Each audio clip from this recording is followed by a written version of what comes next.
শেহতীয়াভাৱে ৰাজ্যখনৰ বিভিন্ন বাতৰি কাকত আৰু চেনেলত কৰ্মৰত কিছু সাংবাদিকৰ বিৰুদ্ধে প্ৰতিবাদী কণ্ঠস্বৰক এটা আক্ৰোশমূলকভাৱে অসম চৰকাৰে, অসমৰ আৰক্ষী প্ৰশাসনে কিছু মনে খোজা গোচৰ জাপি দি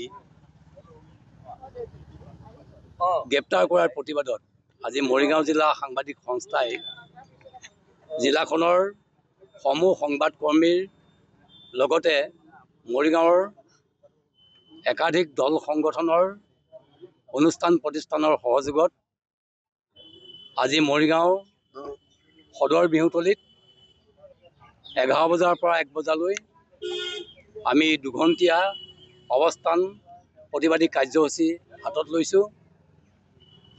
আৰু এই কাৰ্যসূচীৰ জৰিয়তে আমি এটা কথা সকীয়াই দিব বিচাৰোঁ যে সাংবাদিকৰ যি স্বাধীনতা, সেই স্বাধীনতা কোনো চৰকাৰে ৰুদ্ধ কৰিব নোৱাৰে, কোনো চৰকাৰে খৰ্ব কৰিব নোৱাৰে। শেহতীয়াভাৱে গুৱাহাটীৰ প্ৰেছ ক্লায়েণ্টৰ সাংবাদিক, জ্যেষ্ঠ সাংবাদিক দিলৱাৰ হুছেইন মজুমদাৰৰ লগতে অসমৰ বিভিন্ন প্ৰান্তত কেইবাগৰাকীও সাংবাদিক অতি আক্ৰোশমূলকভাৱে ৰাজ্য চৰকাৰে নিৰ্যাতিত কৰিছে আৰু ৰাজ্য চৰকাৰৰ আক্ৰোশৰ বলি হৈছে।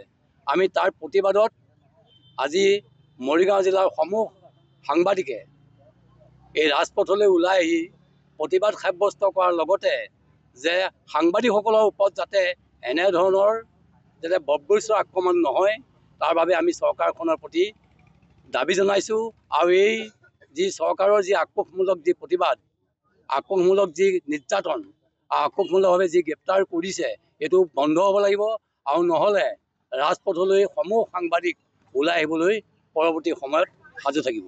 তাৰোপৰি আমি শেহতীয়াভাৱে দেখিছোঁ যে অসমৰ চৰকাৰে বা অসমৰ মুখ্যমন্ত্ৰীগৰাকীয়ে কিন্তু সাংবাদিকক এনেকুৱাভাৱে এটা পৰ্যায়লৈ লৈ গৈছে আৰু তেখেতে কৈছে বিভিন্ন সময়ত যে চৰকাৰী স্বীকৃতিপ্ৰাপ্ত সাংবাদিকহে সকলোহে সাংবাদিক।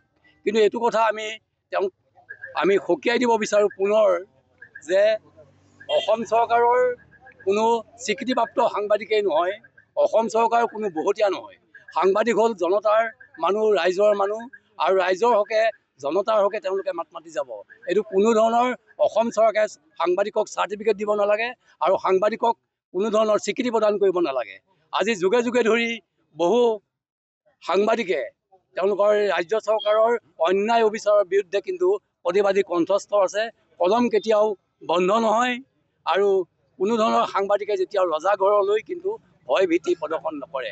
আমি ভাবোঁ যে আজি মৰিগাঁও জিলাৰ সমূহ সাংবাদিক একত্ৰিতভাৱে মৰিগাঁও জিলা সাংবাদিক সন্থাৰ উদ্যোগত আজি একত্ৰিতভাৱে বিভিন্ন দল সংগঠন, আমি ইয়াতে সদৌ অসম ছাত্ৰ সন্থা, যুৱ ছাত্ৰ পৰিষদ, মানৱ অধিকাৰ সংগ্ৰাম সমিতিকে ধৰি জ্যেষ্ঠ নাগৰিক সন্থা আদি সকলো অনুষ্ঠান প্ৰতিষ্ঠান, জিলা কংগ্ৰেছ, সকলো অনুষ্ঠান প্ৰতিষ্ঠান লগ হৈ আমি একত্ৰিতভাৱে প্ৰতিবাদী আমি কাৰ্যসূচী হাতত লৈছোঁ। আমি দেখুৱাই দিব বিচাৰোঁ সদৌ শেষত কিন্তু একতাৰে জয়, আৰু এইটো ক্ষেত্ৰত কিন্তু আমি সকলোৱে সাজু আছোঁ। পৰৱৰ্তী কালৰ যি প্ৰতিবাদী কাৰ্যসূচী, এই প্ৰতিবাদী কাৰ্যসূচীত অংশগ্ৰহণ কৰি সাংবাদিকৰ ওপৰত যি নিগ্ৰহ, এই নিগ্ৰহ বন্ধ কৰিবৰ বাবে মই পুনৰ ৰাজ্য চৰকাৰ, আৰক্ষী ৰহমানক মনে সজা অভিযোগত গ্ৰেপ্তাৰ কৰা কাৰ্যক মানৱ অধিকাৰ সংগ্ৰাম সমিতি আমি গৰিহণা দিছোঁ।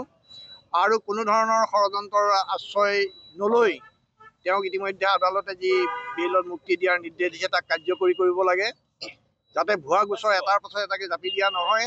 আৰু কেৱল দিলৱাৰ ৰহমান বুলিয়ে নহয়, অসমৰ যিকোনো সাংবাদিকৰ বিৰুদ্ধে হোৱা নিৰ্যাতনৰ আমি প্ৰতিবাদ কৰিছোঁ। আৰু চৰকাৰে সাংবাদিকৰ মুখবন্ধ কৰিবৰ কাৰণে কৰা যিকোনো প্ৰচেষ্টা তেওঁলোকে বন্ধ ৰখাটো উচিত।